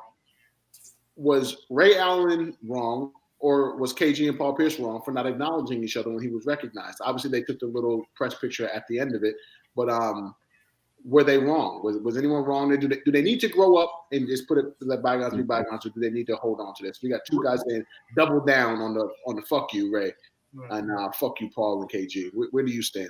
Ray Allen is a very quiet man. He's a professional. No one says anything bad about Ray Allen other than him being cheap, right? Ray Allen's daughter went to Quinnipiac with one of my former players, and he said Ray Allen was one of the nicest guys ever, right? Ray Allen never came out publicly and was like, "Yo, basically fuck them dudes." Them dudes came out publicly and was like, "Fuck Ray Allen." If you're Ray Allen and you got 2 titles, and you ain't, and these dudes are going on all the smoke and all these other things, why am I going to acknowledge y'all? Why? Why am I going to do it? Ray Allen's still a professional. Was like, "Yo, Ray, get in the picture, man. Y'all want a title together." Ray's like, "Cool. Don't mean I got to talk to him." So you agree with us? So you agree with us then? No, well, I didn't hear what was the argument. We said good for Ray Allen. Say fuck you too. Yeah, what's wrong with that? I wasn't looking at it through this lens. And this is a fresh set of eyes, and I appreciate that. See, I was looking at KG and Paul Pierce. Didn't make any effort to reach well, let me touch on my. D-Mac is saying Ray Allen didn't extend the olive branch. And why if you're Ray Allen, why? Right. I'm not gonna like. Y'all went on all these platforms. Now, C-Mac. Now I'm gonna touch why he has to talk to KG. It's deeper than this fucking NBA shit. Talk to him, AD. Where's Ray Allen from, fellas? Ray is from South Carolina. South Carolina. Where's Kevin Garnett from, fellas? South Carolina. Exactly. They was boys. Top 3 players in the state together. Know what I mean? KG, and we know how KG's built. I'm not sticking up for him, but I know what he's thinking. Know what I mean? I was forced out of South Carolina. No, you were transplanted to Chicago. No, he was forced. How was he forced out of South Carolina? Because of Nike. No, C-Mac. No, that's not it. And I'm not going to let you get away with that. No, okay, we know you love KG, but go ahead. No, he caught a charge. Okay. Some people will say it's because of the fight. Some other people will and that's say exactly what it's over. He caught a lynching charge. That he had a fight that he didn't even participate in. Then the Nike thing came up because he took Allen Iverson's number 1 high school player of the year from him. Allen Iverson caught a charge. Right, he did, but he went to jail. Yeah, but he went to jail. Time, though. Yeah, he went to jail. Okay, Allen Iverson wasn't officially in jail. He was in a detention center. Yeah. He was never convicted. Yeah, he wasn't. Okay, but what's going on with that? We know the history, but how does that affect? This is why, bro. This is why. You think he affected the broke? You think Ray Allen broke the bro code? That's what KG's thinking. I'm not saying KG's right though, Corey. That's what I'm saying. I don't think Ray's wrong for doing what he did at all. I'm not. But I'm not mad, and I want to correct it. When Ray got introduced, Paul Pierce clapped for him. It's KG who did that, put his head up like this motherfucker here. You know what I mean? Paul Pierce gave him the clap. You know what I mean? Paul Pierce speaks to Ray Allen. It's KG who don't want to talk to Ray Allen. And that's because they had a thing going. They were supposed to play with each other in South Carolina. But because KG got kicked out, that never happened. You know what I mean? So now when they finally got back together, that bro code was supposed to be reunited. And he feels that Ray broke it. And that's the reason why KG won't let this shit go. Did Ray Allen feel that all those times that KG got hurt after that? Did Ray Allen feel like KG was breaking? I'm just saying, right? Like KG got hurt in the season after Kobe and won. Why would anybody be mad at Ray Allen? I'm not saying because he went to the Heat. What are you talking about? He went to the Heat. Okay. To what? He's a trader. But why did he go to the not as a star? But why did he go to the Heat, fellas? Was there more money AC offered? He got less. He took less money to go to the Heat. He took less money. I would take. Okay, so how much? That makes it worse. What percentage? It was like $6 million less. $6 million less in Miami, endorsement, tax free. The Heat, tons of freaking King of Diamonds. Not the Heat. We touched on it. We touched on it earlier. It's the principle. Me and Rondo got beef. Trader. Listen, me and Rondo got beef. Rondo's ripping my fucking wife. Like y'all not adding that into it, bro. That has something to do with it, fellas. Listen, man. All I'm saying is that if you're past your prime, you have carte blanche to go wherever you want. And I don't disagree with that. In the same way, you have carte blanche to go wherever you want, and they should hold that fucking grudge to the end of time. Fuck that. You went to the Heat. Fuck you. I tell I have no problem with them. All I gotta say is the communication gotta be there. Like I said, if KG would have spoke to Ray Allen like yo, this just out of order, yo, here we go with this red cup shit. This your problem now, though. AC, we appreciate you not showing the label we are working on becoming. Exactly. Exactly. I know what I'm doing here. I didn't think you could even see that much. So just forget about that and carry on. Oh my God, yo. I have no problem with Ray Allen. I don't. I have no problem with KG. I have no problem with KG being mad at all. Me either. I don't care. KG's not even a I don't know. He is the dude they call almost. He's almost got in a fight with Rasheed Wallace. He almost got into a fight with Carmelo. He almost got into a fight with Dirk. Your wife tastes like Honey Nut Cheerios.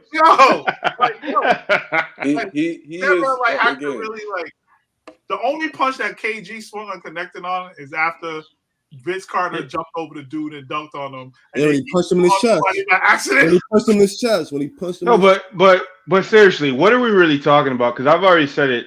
I've said it before. There's no team in the history of sports that I can think of that has gotten more pub and more mileage out of one fucking title. Yeah. Like they won one fucking title, and they still this anniversary for this anniversary for that. They won one title. You know what it was? It's just silly. Real You know what quick, it was, AC? KG had that energy for Anthony Peeler. Continue. But yo, Noah, that's his man though. Did you know that? Yeah, KG and Anthony Peeler are like this, bro. But I told you then that shit was still weird. I was really weirded out by that. Like, I know. I would have swung on the nigga. I would have swung on him. You know that. I would have swung. Just like yo, if I ever if me and Russell Westbrook was ever on the same team, I promise you, 3 to 5 fights a week for me and Westbrook in practice. I promise. A week. Most likely. I'll take that action. I don't disagree. I definitely would be right there. I promise you. In fact, you know what? I might actually act like a chick. I'd be like, yo, get him. I'll be right in the background. Yo, fuck that. Like, fuck him up. I'll be instigating that whole shit. Westbrook. Oh my God, Westbrook. Like, dog, you got to take what it is with Russell, right? Is that he's never been taken off that horse, bro. That's why he said the shit he can say. Like, yo, I don't give a fuck how many times I turn that shit over, nigga. Nobody gonna say shit. No, he's looking a little bit more humble now. I mean, he can't talk his way out of LA. He's not humble. He's scoring. That's exactly why his bitch ass didn't go that's why he wasn't at the All-Star game this weekend. There's no humidity. No, it's not. He's scoring. He's hurt. He's hurt. I don't doubt that part of his pride. I'm more mad at Dame Lillard making it than Russell Westbrook. Hold on. What was Smooth about to say? What was Smooth about to say? You don't doubt what? I don't doubt it. His pride is probably it got to be at some point if you even address anything publicly about closing the lineup, right? So let's acknowledge that. I'll give him that. Somewhere his pride got hurt. But I think he's been humble from the standpoint where Russ could say a whole lot more about the slander that he has gotten, right? Being a guy that, again, this year is being celebrated as one of the top 75 ever. There's a whole lot Russell Westbrook could have responded with and has clearly decided to try to play this thing out as much as he could. Smooth, so, stop that fucking bullshit. You going again? What do you want him to say? Stop that shit. He be at that nigga Frank Vogel's neck, nigga, from the beginning of the year to now. Stop that bullshit, Smooth. I know you got that Laker fucking hoodie on. Take that shit off. Listen. It's not standing out too bright. I'm trying to keep it low key. You know what I'm saying? But what I'm saying is, they got the commission help tonight, nigga. What do you want him to say? What do you want him to say? Dog. What do you want Russell Westbrook to say about? No, just say it. Just say it. I am fucking up. Smooth. As you know, I'm a big Westbrook guy like you. Love Russ. Me too. I've been critical of him this year. I was speaking to a Laker lifer recently. They said, bro, look at what Russell's doing this year and look what he's done every single year against this year. It's pretty much the same shit. If you look at everything he's doing this year, the numbers are pretty on point for what he's done for his career. And it makes you say, and it makes you say, is it because the lens is much bigger? When you're in OKC, when you're in Houston, that's not being in Staples. That's not being in prime time no matter what. Are we looking at Russell from a bigger microscope and being more concise about all the flaws? Because he's not doing shit that he doesn't normally do. I look at there's a saying in basketball that coaches use is saying playing through people's mistakes, right? Mm-hmm. When he was in OKC, they played through his mistakes. When he was in Houston, they tried to play through his mistakes. They played through his mistakes last year in Washington, and they made the playoffs, right? But they doesn't mean he was good, right? I think he can't in LA. You can't play through mistakes, bro. Like the only person who was allowed to do that was Kobe Bryant, and all of a sudden people lowered the standard for Kobe Bryant when he was in his prime, missing the playoffs, or like letting the imagine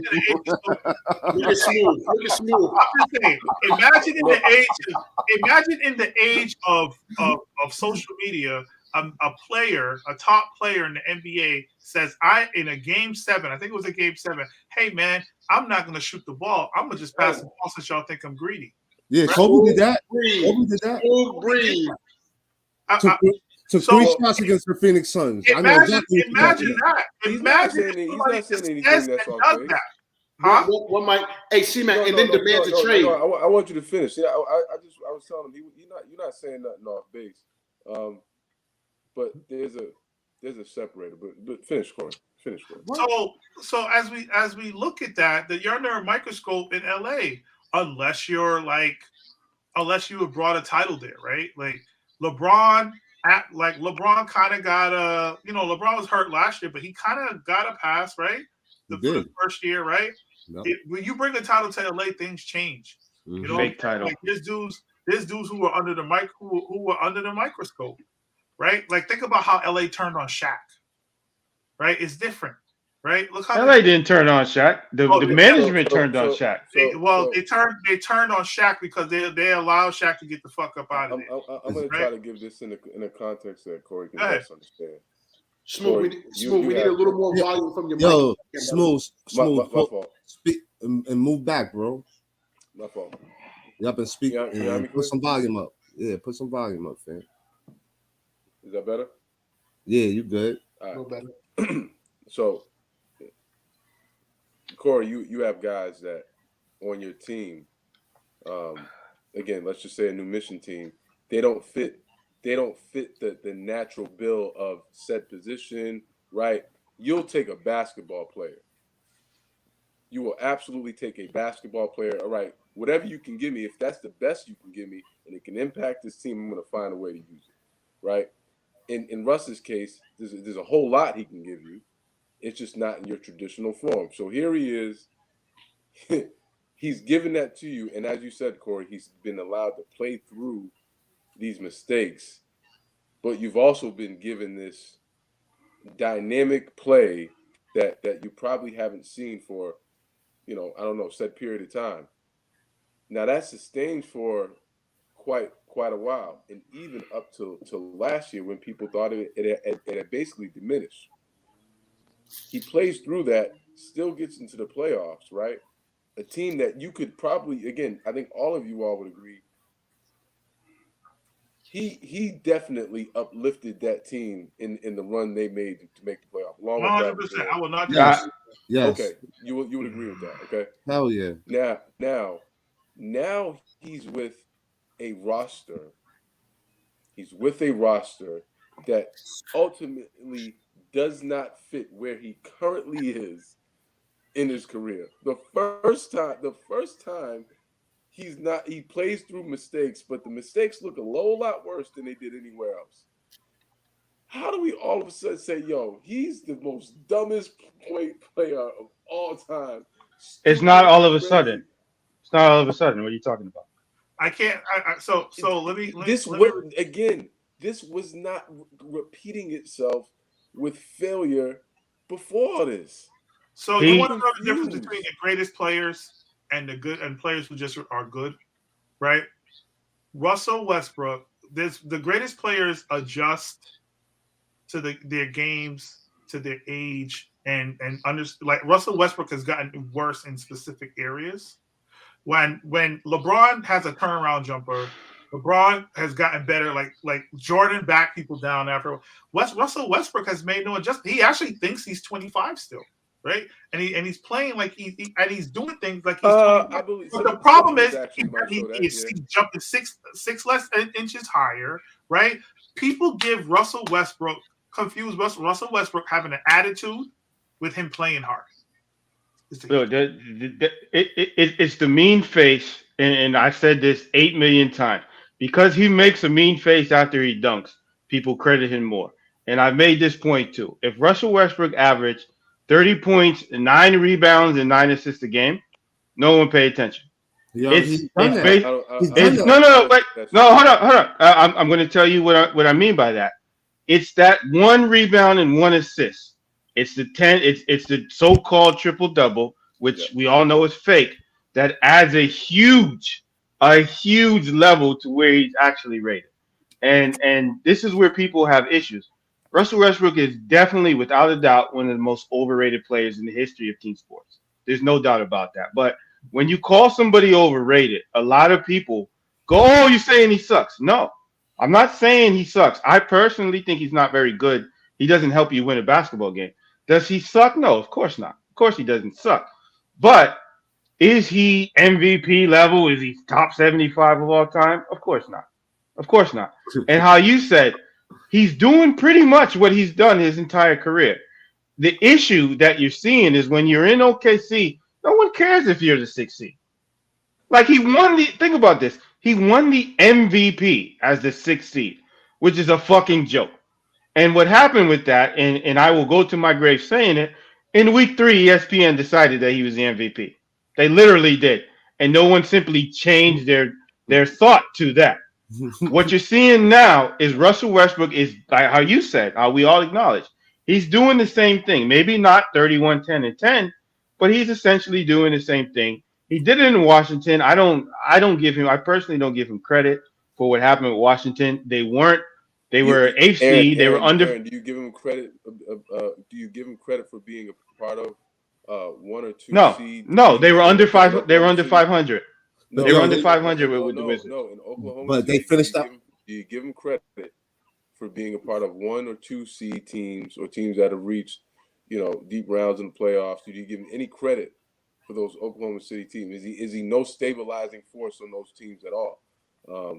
No, he's a very good basketball player who played with an all-time great.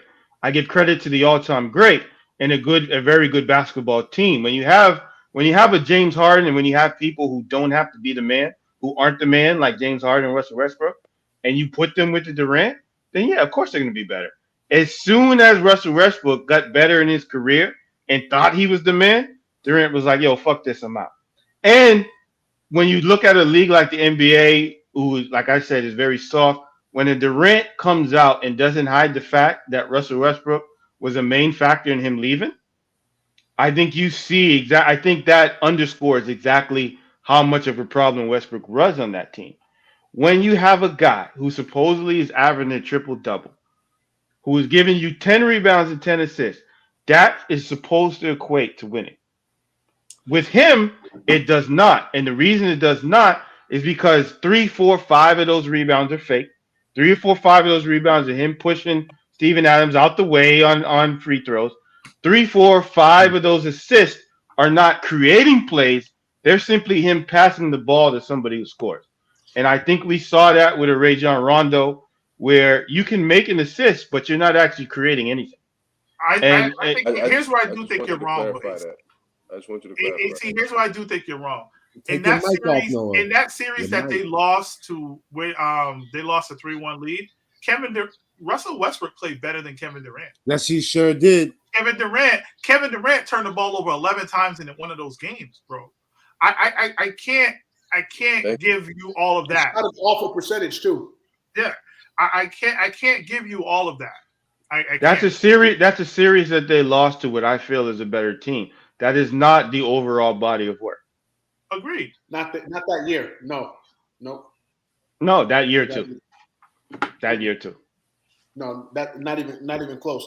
The way that Golden State from 2015 to when they all got hurt, played some of the best basketball we've ever seen. And you're talking about the 2014 San Antonio Spurs, the 86 Celtics, the 88 Lakers. Golden State during that time was playing great basketball, and they were on the ascension. They were dominated by OKC. OKC wasn't. They were on the ascension, and the reason that they didn't win those games is because they have Russell Westbrook. No, I think he's part of the reason. No, AC. Hold on, fellas. Let me bring this up. AC, this is what you're forgetting, right? I'm gonna bring it back to you. That whole series when they went up 3-1. Mm-hmm. This is when the series changed.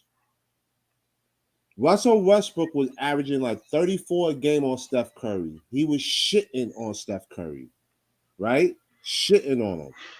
Then one of them fucking dumbass reporters said, "Do you think Steph Curry could guard you, Westbrook?" And Westbrook and KD laughed at the announce. And then the next game, Klay Thompson went for fucking like 50 in OKC. Game 6, Clay, untucked shirt. Went for 50. And Westbrook had 30 something, and while your man fucking KD shot fucking 32%.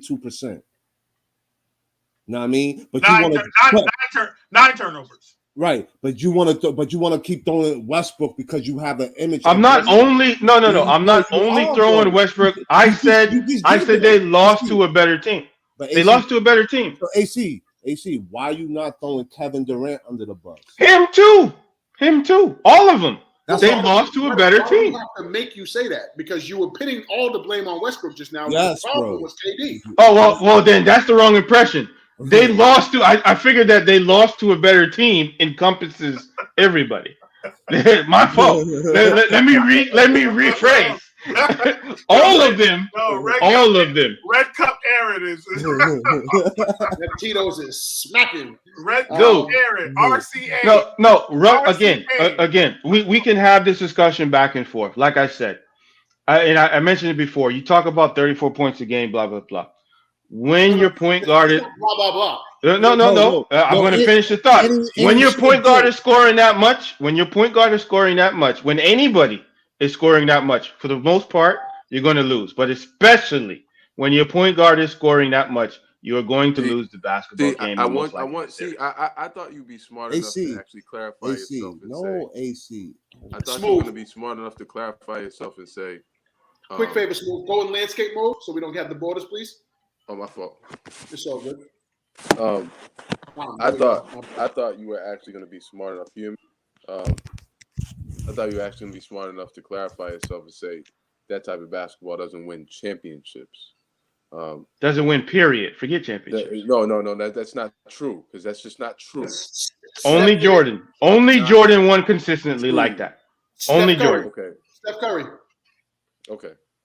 Steph Curry. Again.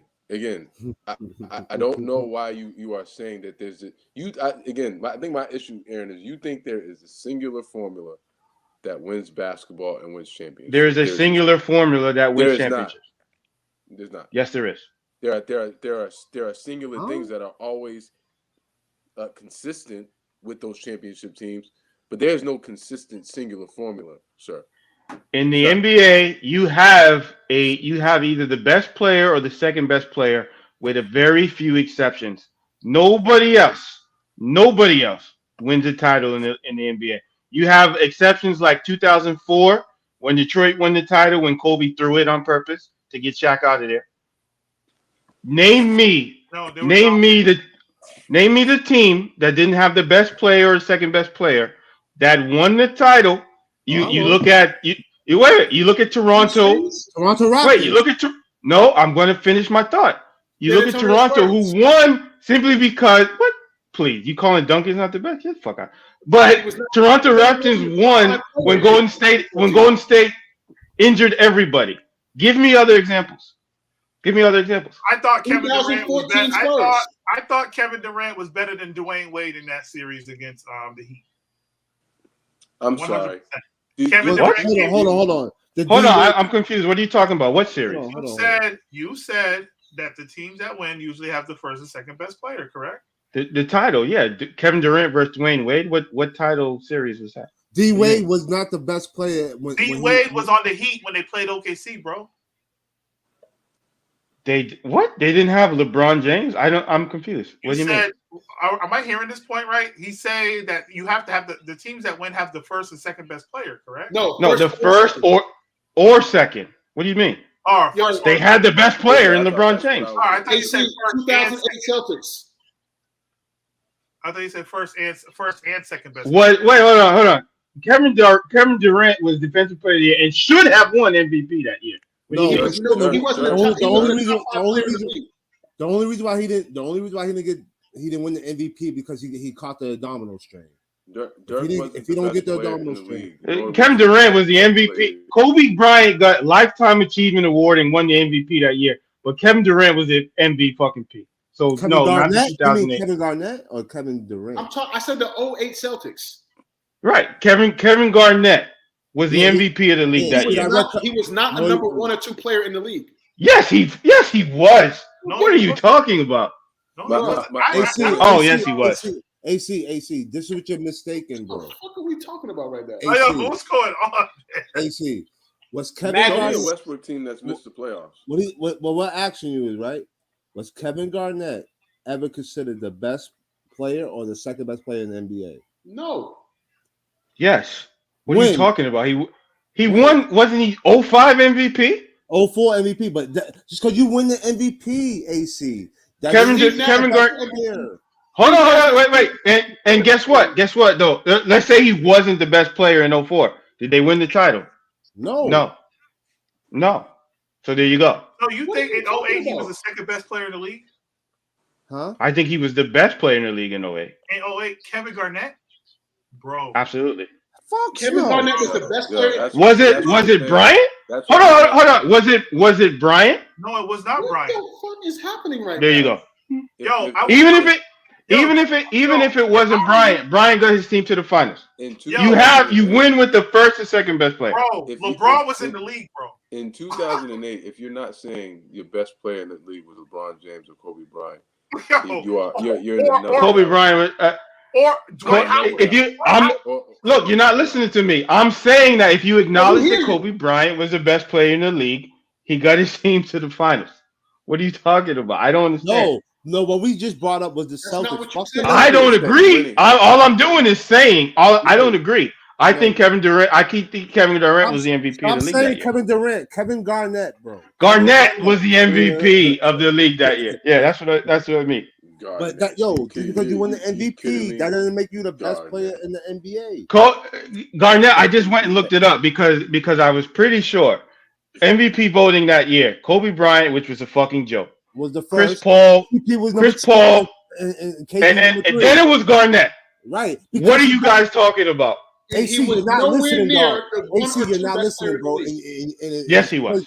AC, you're not listening, bro. You can make an argument that he made out of the best player that year on his team.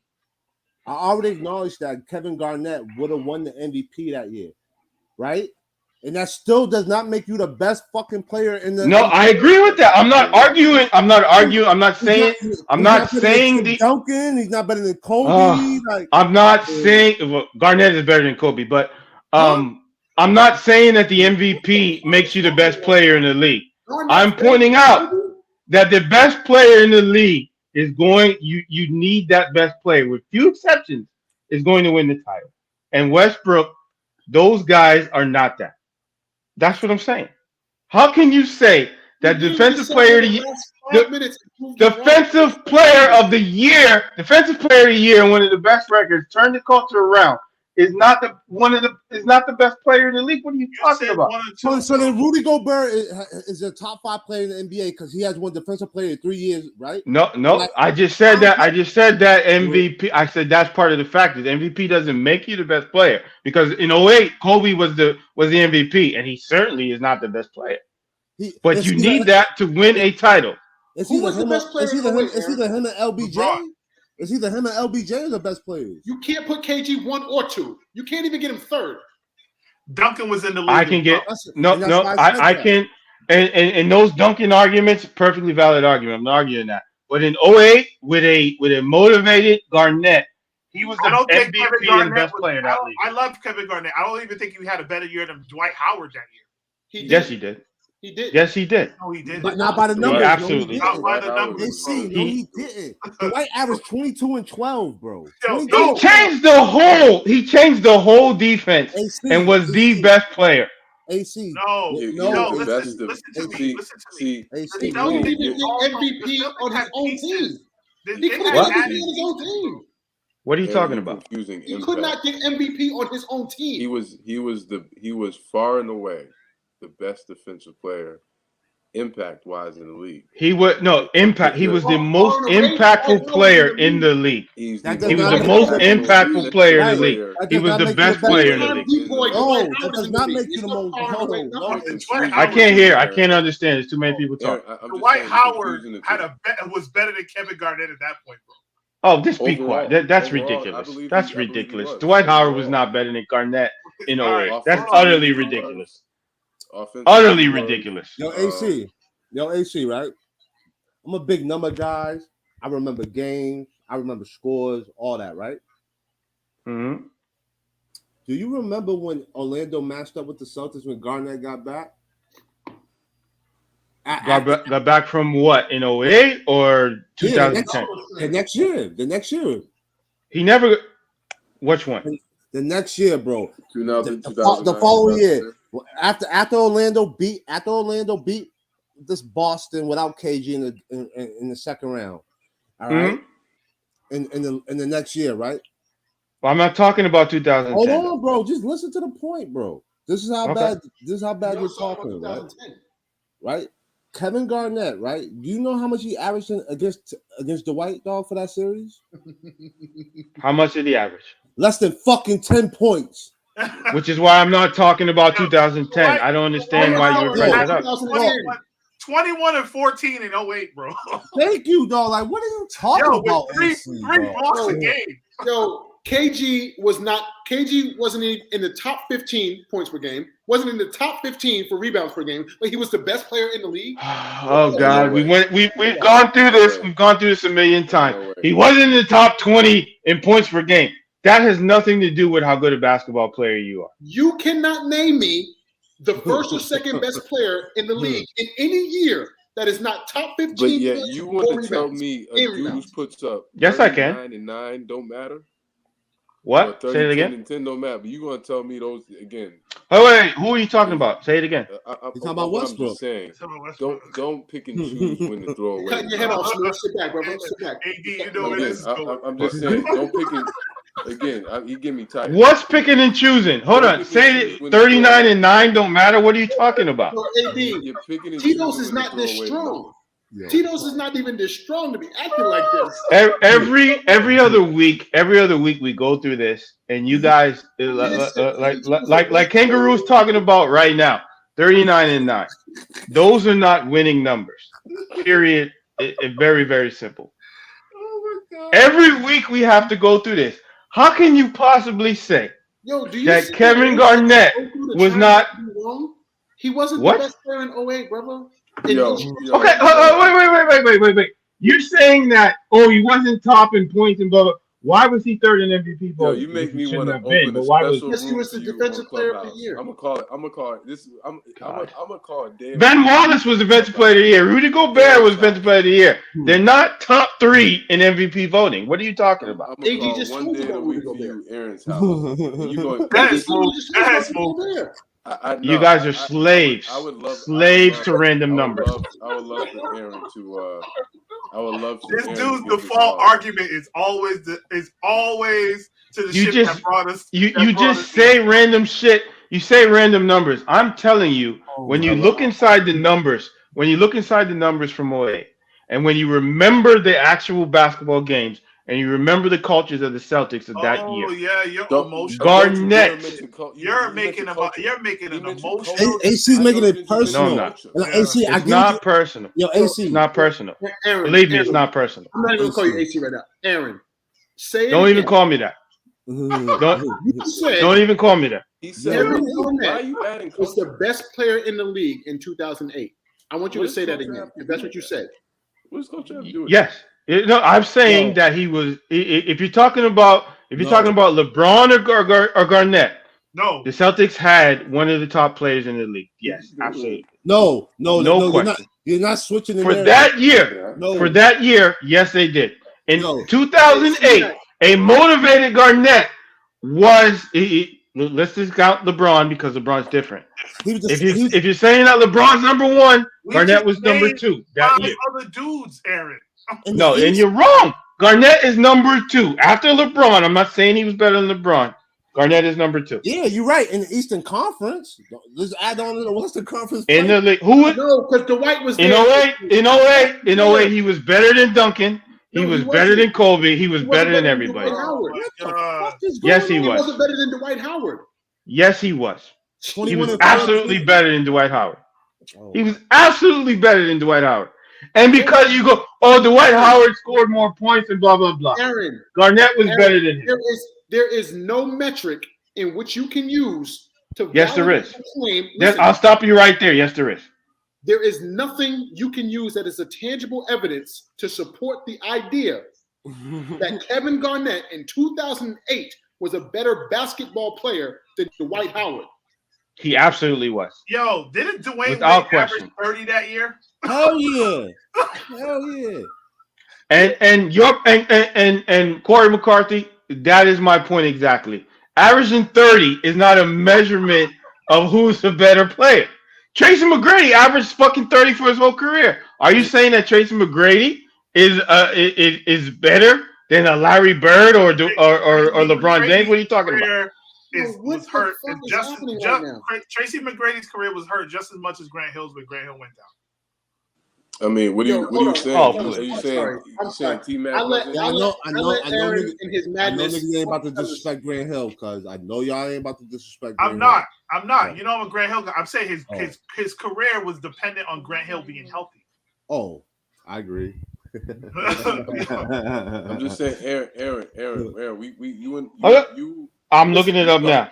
Fellas, I'm sorry. I lost control of this here, and I gotta. Yeah, you did. You let Aaron's over there lose control. 66. Hold on. 66 and 16. We don't give a fuck about. All you gotta say. No. 66 and 16. No. Yo, Noah, man. What we finished? We closing out. What's next, please? Hold on. Are we hot taking yet? I'm sorry. I had to mute AC. Though I got to get back control, man. This is going crazy by Aaron. Fellas, the last segment, fam. I lost track of time. I apologize. Yo, that joint went by quick. I got on in an hour. Jesus Christ. I just want to touch on, man.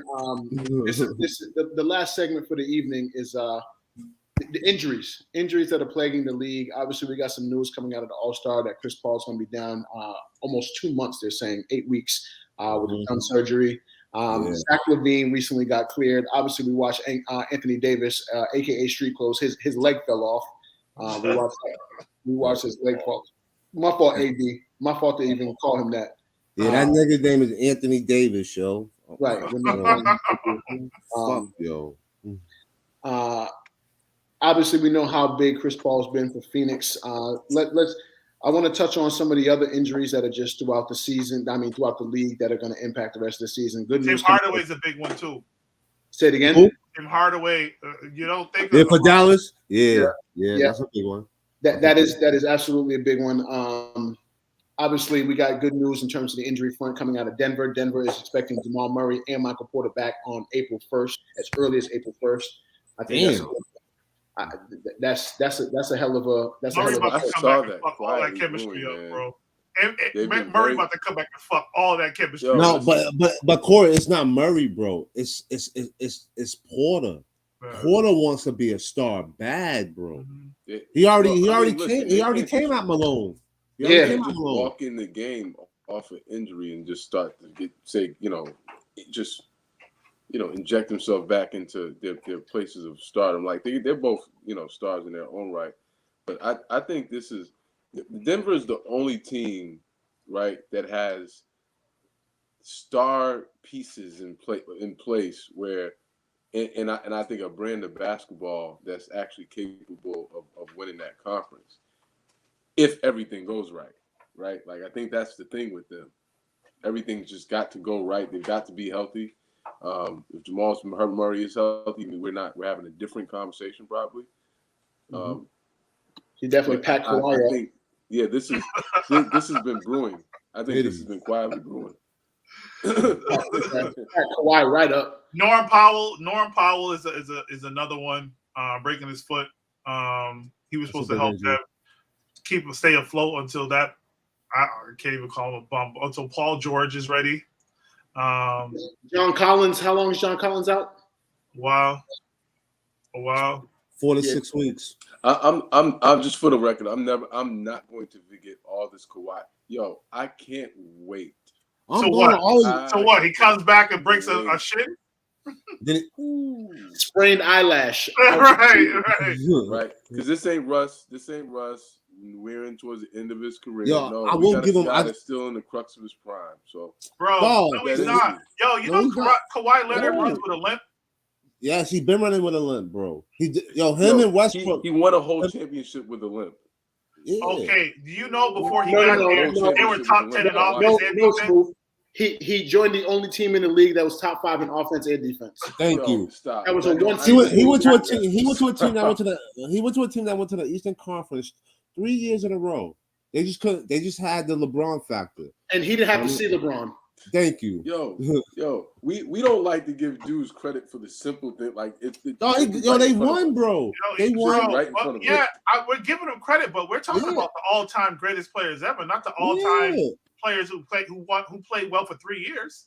The 75 guys have no question marks. There are question marks about Kawhi that you can't just. Your question marks is games.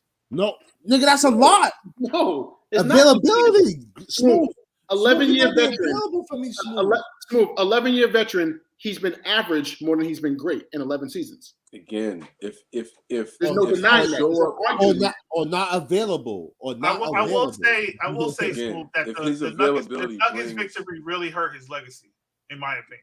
Say that again. Losing to the Nuggets that year hurt his.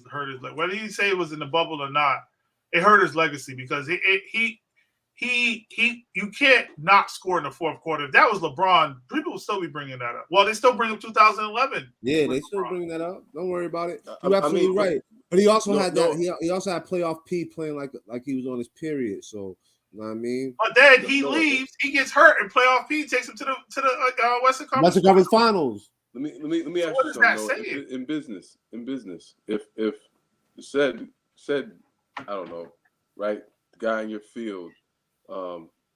Unavailable a lot. Just not as available. Oh my! But yet when he's available, he brings in the best numbers in You're not getting away with this shit. In your quarter. Let him talk, AD.